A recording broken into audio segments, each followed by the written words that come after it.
الحمد لله وكفى وسلام على عباده الذين اصطفى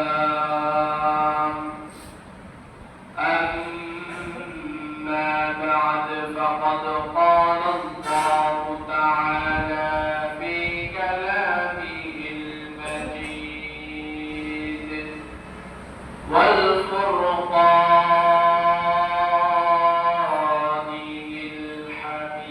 الحميد أعوذ بالله من الشيطان الرجيم بسم الله الرحمن الرحيم والعصر إن الإنسان لفي خسر إلا الذين آمنوا وعملوا الصالحات وتواصوا بالحق وتواصوا بالصبر صدق الله العلي العظيم. عن أبي هريرة رضي الله عنه عن النبي صلى الله عليه وسلم قال قال الله عز وجل أعددت لعبادي الصالحين ما لا عين رأت ولا أذن سمعت ولا خطر على قلب بشر أو كما قال عليه الصلاة والسلام بلغ العلا بكماله كشف الدجى بجماله حسنت جميع خصاله صلوا عليه وآله دنيا میں ہو دنیا کا خبر غار نہیں ہو بازار سے گزار خریدار نہیں ہو بلغ العلا بکماله كشف الدجى بجماله حسنت جميع خصاله صلوا عليه وآله الحمد لله الله رب العالمين وكل الشكر والسجود যে মহান রব্বুল আলামিন আমাদেরকে এই ফিতনা ফাসাদের জামানায় আল্লাহ রব্বুল আলামিন আমাদের এই মহল্লার বিভিন্ন বাড়ি থেকে যাচাই করে বাছাই করে আল্লাহ তাআলার ঘরে আগে আগে আসার বসার আপনাদেরকে কিছু কথা শোনার আমাকে কিছু কথা বলার জন্য যে রব্বুল আলামিন আমাদেরকে তৌফিক দান করেছেন সেই রব্বুল আলামিনের দরবারে শুকরিয়া আদায় করি আলহামদুলিল্লাহ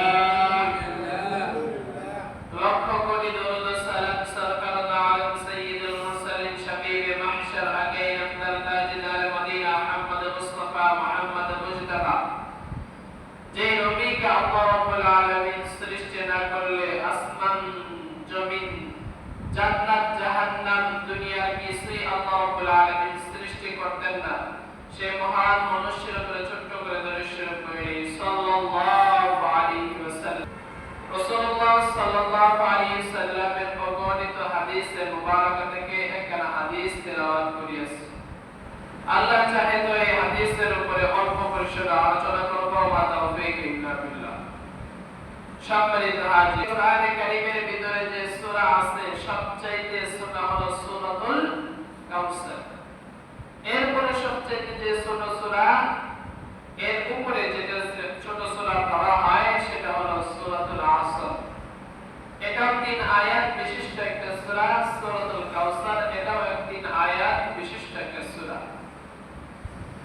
আল্লাহ রাব্বুল আলামিন সূরাতুল কাউসারের ভিতরে আল্লাহ রাব্বুল আলামিন ডাকতে বলেন ওয়াল আসর ইন্নাল ইনসানা লাফি খুসর ইল্লাল্লাযীনা আমানু ওয়া আমিলুস সালিহাতি ওয়া তাওয়াসাউ বিল হাক্কি ওয়া তাওয়াসাউ বিস সাবর। আল্লাহ রাব্বুল আলামিন সূরাতুল আসরের প্রথম যেই শপথটা আল্লাহ রাব্বুল আলামিন করিয়াছেন ওয়াল আসর, সময়ের শপথ, সময়ের কসম। আল্লাহ রাব্বুল আলামিন সময়ের শপথ দিয়েছেন। বিভিন্ন সময়ে আল্লাহ তাআলা বিভিন্ন জিনিসে দিয়েছেন, এই জন্য আল্লাহ তাআলা বলেছেন ওয়াল আসর, সময়ের শপথ। ইন্নাল ইনসানা লাফি খুসর, আল্লাহ রাব্বুল আলামিন বলেন সমস্ত মানব জাতি ক্ষতিগ্রস্তের উপরে আছে, সমস্ত মানব জাতি ক্ষতির ভিতরে আছেন, ধ্বংসের ভিতরে আছেন। পরের আয়াত, শেষ আয়াত দ্বারা আল্লাহ রাব্বুল আলামিন এখানে ইসতিসনা করেছেন ইল্লাল্লাযীনা আমানু ওয়া আমিলুস সালিহাত। আল্লাহ তাআলা ইল্লা ব্যবহার, ইল্লা শব্দ, ইলা শব্দটা ব্যবহার, ইল্লাল্লাযীনা আমানু, ইলা শব্দটা ব্যবহার করে ইসতিসনা করে দিয়েছেন যে সমস্ত মানুষই কি নাই, ক্ষতিগ্রস্তের মধ্যে নাই, যারা ঈমান এনেছে। ইন্নাল্লাযীনা আমানু, যারা ঈমান আনছে, ওয়া আমিলুস সালিহাত, যারা আমলে সালেহ নেক কাজ করেছে, এরা ক্ষতিগ্রস্তের ভিতরে না। ওয়া তাওয়াসাউ বিস সাবর, এবং ধৈর্য ধারণ করিয়াছেন, এমন ভাবে ধৈর্য ধারণ করিয়াছেন যে তার ঈমানের ঝুঁকি পড়িয়া যাইতেছে, এরপরেও তিনি ঈমানটাকে ছাড়েন নাই, কষ্টটাকে সহ্য করিয়া নিয়েছেন। এই সহ্য যারা করিয়াছেন এরাই হলো মুমিন, প্রকৃত জান্নাতি মানুষ। এখানে সব কিছু কিন্তু ঢুকে গেছে। সময়ের শপথ করেছেন, সময়ের শপথ এই জন্য করিয়াছেন পৃথিবীর জমিনে যদি না আসে তার জান্নাত নাই, জাহান্নাম নাই। জান্নাত কামাই করতে হলে তাকে পৃথিবীর জমিনে আসতে হবে। জাহান্নামে সে যদি চাইতে হয় তাও তাকে পৃথিবীর জমিনে 1 সেকেন্ডের হায়াত তার পেতে হবে। 1 সেকেন্ড হায়াত যদি সে পৃথিবীর জমিনে না পায়, তার জন্য কোনো কিছুই নাই, জান্নাত নাই, জাহান্নাম নাই, হাসর নাই, মিজান নাই, ফুলসিরাত নাই, কোনো বিচারের কাজ তার জন্য সাব্যস্ত নাই।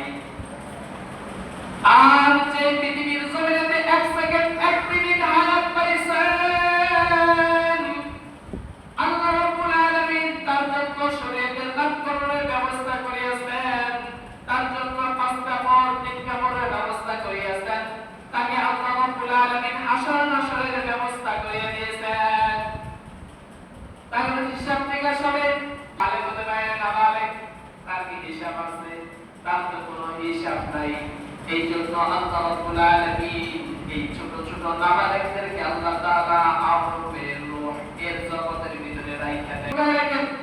যখন কিয়ামত সংঘটিত হবে এদেরকে ছেড়ে দিবে, এরা শুধু ময়দানের ভিতরে শিশু বাচ্চা যাদের মারা যায়, এরা শুধু সন্ধির ময়দানের ভিতরে, কিয়ামতের ময়দানের ভিতরে তারা ছোটাছুটি করতে থাকবে।